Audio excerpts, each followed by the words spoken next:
first day kind of going over how electricity works. It's fundamental. It builds on what you guys already know from your middle school, high school, physics class or science class. So what you guys have to do is kind of build on something that you guys have already figured out. Now, I'm going to use this right here, and this right here we're going to call the magnet. All right, you got this side right here. We're going to call that the negative side. This side is the positive side. We're calling this side the negative side because it's black right there. All right, and this side is going to be the positive side.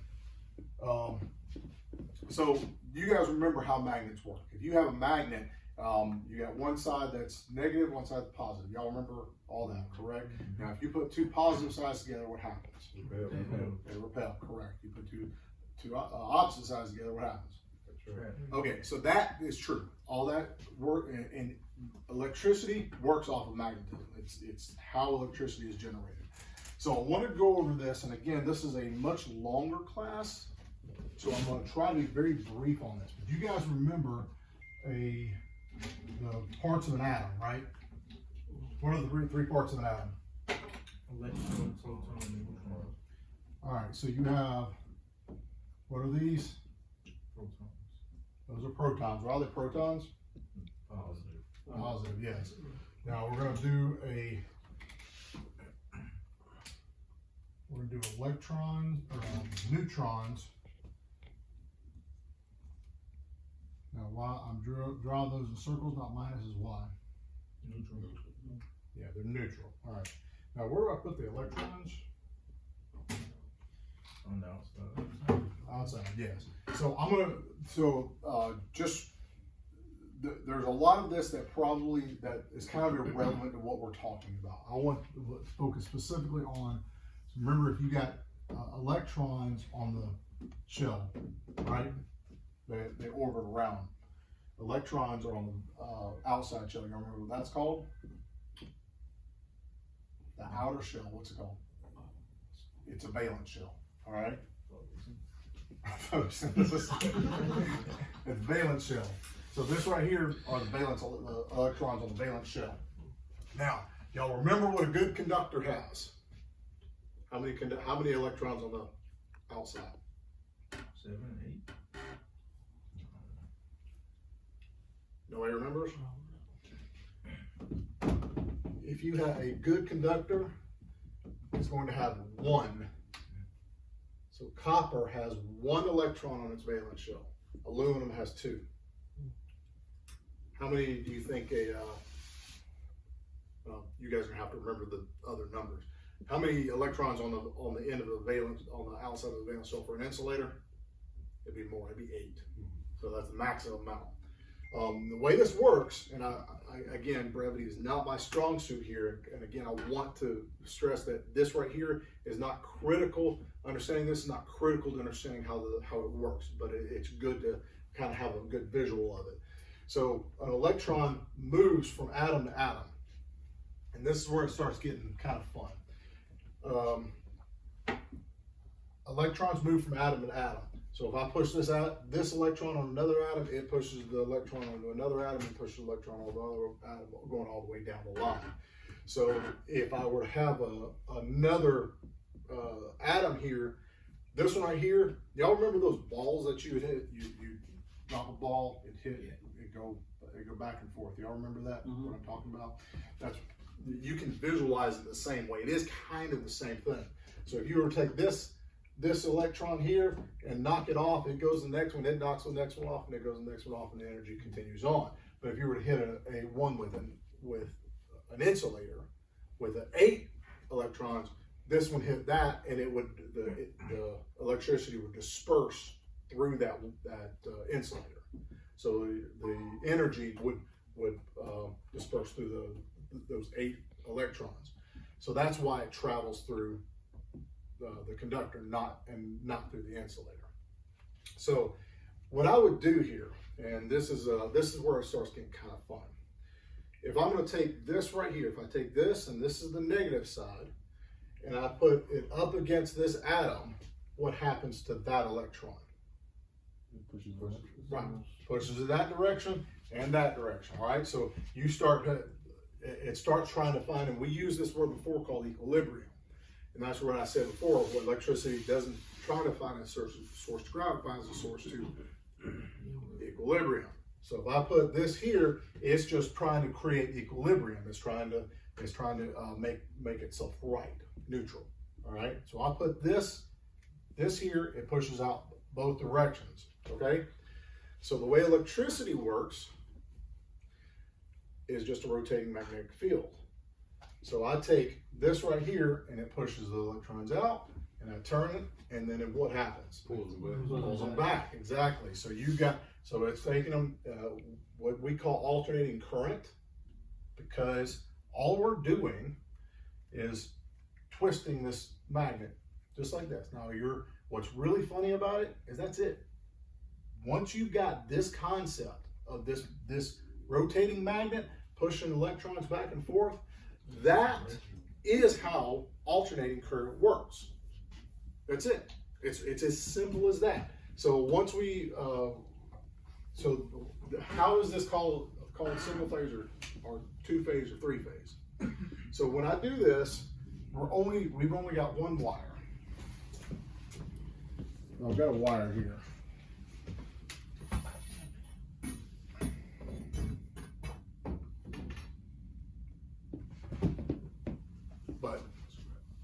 So when I do this, we picture having this wire right here, and we take this thing and we rotate it, okay? So all we're doing is pushing electricity back and forth. We got two wires there, okay? That's why we call it single phase, because you've literally only got one rotating magnetic field. Whereas in three phase, this is going to get a little more, what we do, well, let's start with the single phase.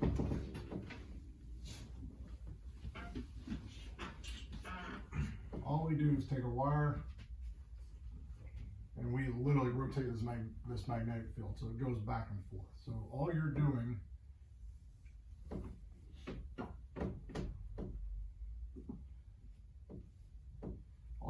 is rotating this back and forth, and you're literally pushing electrons back and forth through that light, through whatever that is, a light, motor, anything. So, but when you are pushing it that way, you've got the negative going that direction, positive going this direction, okay? Do you guys remember the difference between electron flow theory and conventional flow theory? No. Okay. This got more to do with direct current and batteries. I'm not gonna get too far into that. It's something I would get into in a longer class. But anyway, so when you go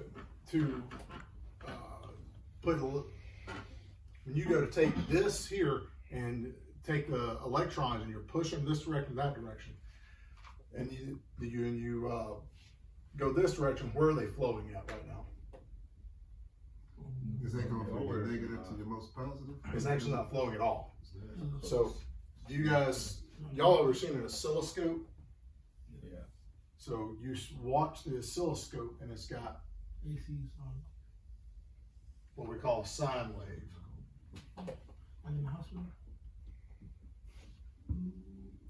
Kinda, but not kinda, yeah. So that's the negative and the positive? You gotta be careful with that. So like a hot and a neutral? Yes, hot and neutral. So what if you got two pole single phase and then you got a neutral? Like you got like a 240 Mm-hmm. and then you got a neutral? Mm-hmm. So That's exactly what this is. but that's so- three wires. What, the hot and the neutral? No, two pole, the 240. Two hots and a neutral? Yeah. You're still, we've got to get into more transformers to get into that. It's a longer conversation with involving transformers. But effectively, once you understand this part, it actually works the exact same way. But instead of coming up here, you're coming off coils of a transformer. But it works exactly the same way.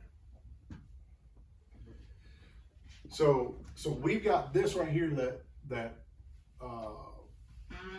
you only have one phase, and I'm trying to, I apologize because I'm realizing how much more complicated this is than what I'm trying to make it. So, Can you do this for us? So, just like you say, you got that light or whatever it could be. Mhm. You got two phases. They on a double pole breaker, which is on two different phases.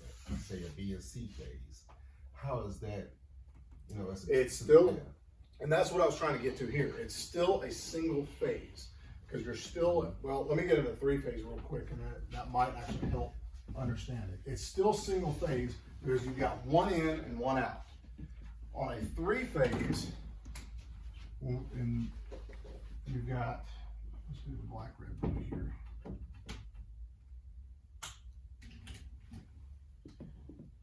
So what they figured out as they were creating this is that it's actually more efficient for motors to do three phases. Now you guys are, whoever's in class is gonna get into this a bit more in depth. But as we rotate this magnetic field, we're doing the exact same thing, except instead of having one in, one out, we've actually got three in and three out. Now, let me ask you this. How many of you have seen something that was three phase that wasn't a motor?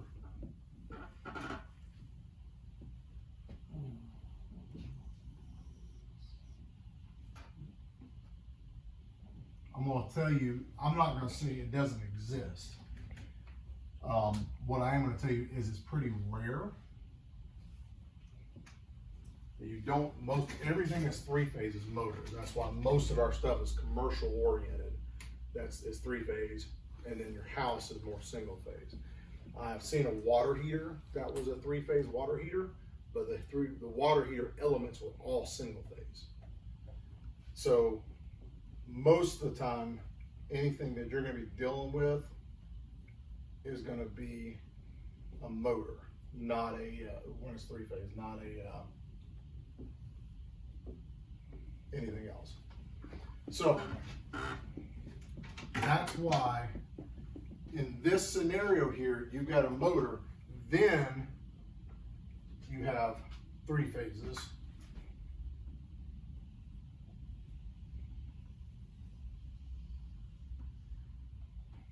I completely have messed this up, but that's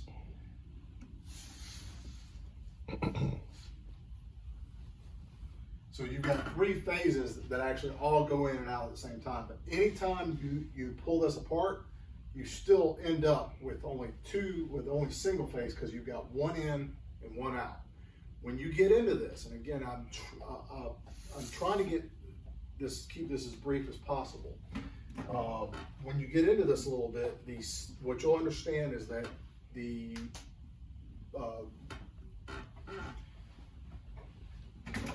when you go, we were talking about this a minute ago, and you guys know you have 240 at your house.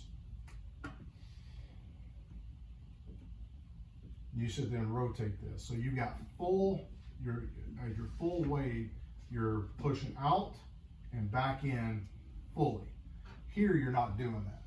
So you're pushing out and pulling at the same time. You're pushing out your electrons and pulling your electrons at the same time. At no point are you doing that here.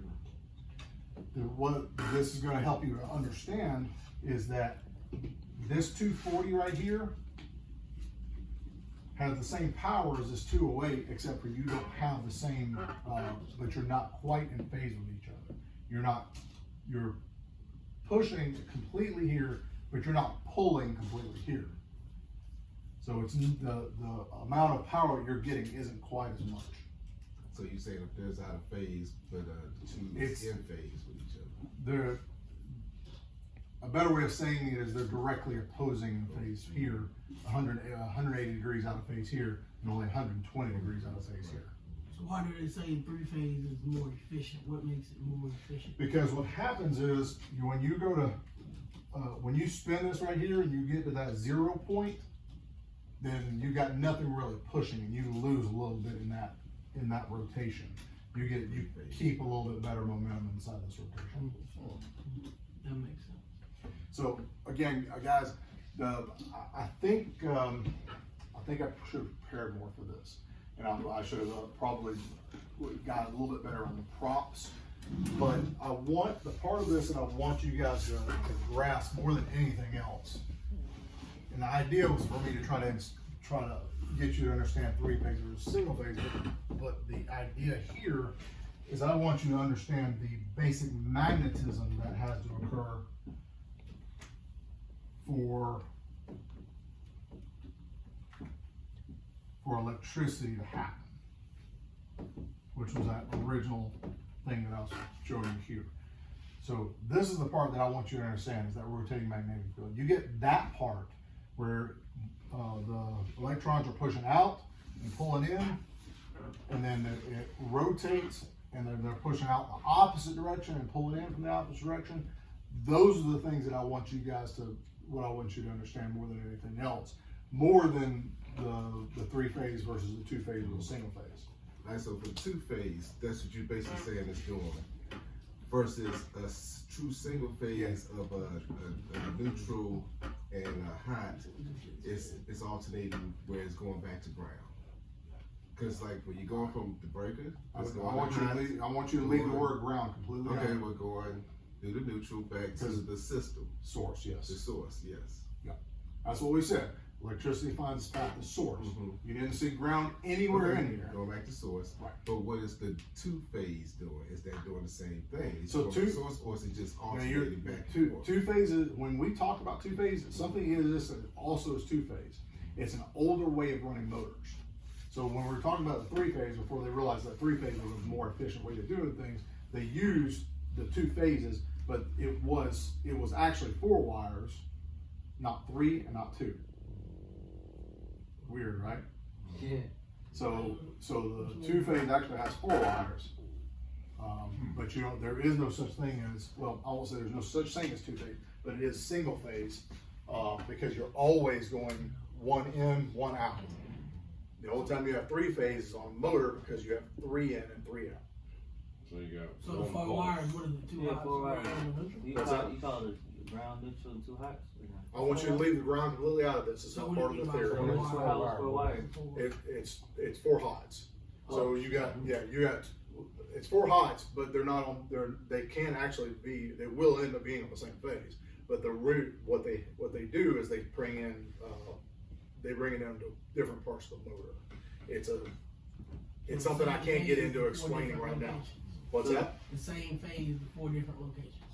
It's 2 phases on 4 different. So it's like different connections On the motor. Yeah, it's got more to do with the motor than the source. Okay. But in the source, where is it rated at? It'd be on, when we were talking about the 3 phase, or, well, on single phase, it would just be these 2 hots. So you'd have these 2 hots coming out to one motor twice, but they would land on the motor in different parts of the winding.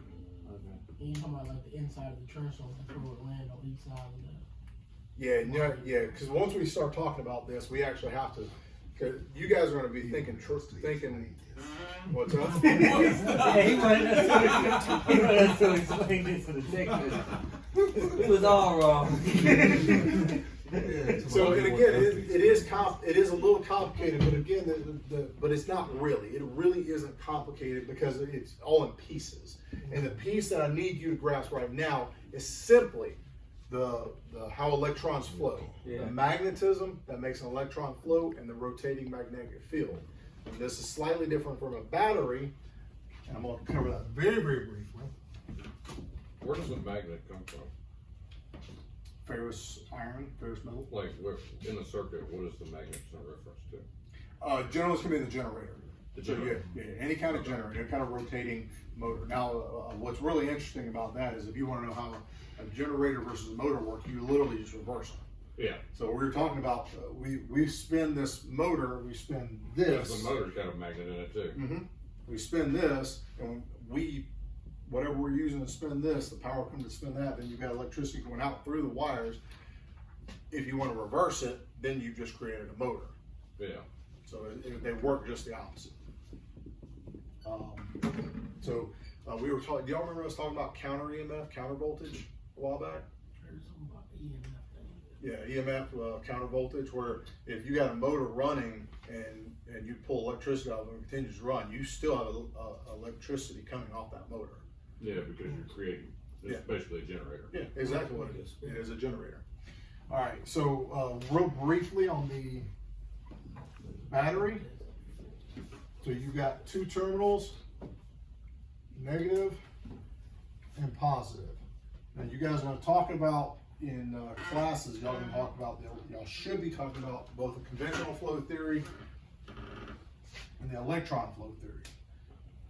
Conventional flow theory states that electrons go from positive to negative, because that's generally the way we think about it. If you look at your car, you think about the positive and it goes there, you always think about that, the electrons flowing from the positive through your headlights, through your radio, and then back to negative. But what you gotta remember is that electrons are negative.